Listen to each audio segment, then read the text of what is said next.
Hospital is now offering a test to determine if you are at high risk for heart disease and if you need to be put on a strict aspirin regimen. KTK's Marlena Hamilton has our story. The Food and Drug Administration said that aspirin is very useful for people who had prior heart attacks or strokes. But if you've never had a prior problem, aspirin might not be a benefit. So if you've ever had a heart attack or a stroke, really you should be on an aspirin regimen chronically. Dr. Kumar prescribes his 79-year-old patient 81 milligrams a day after she had a valve replaced. Well, I felt great, and I really feel I was taking aspirin before.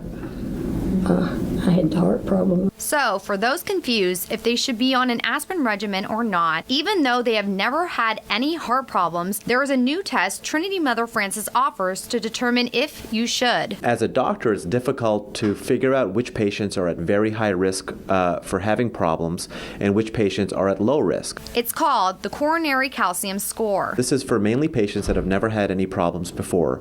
And you get a CAT scan of their chest. And what you're doing there is you're looking to see how much calcium is in the walls of the arteries.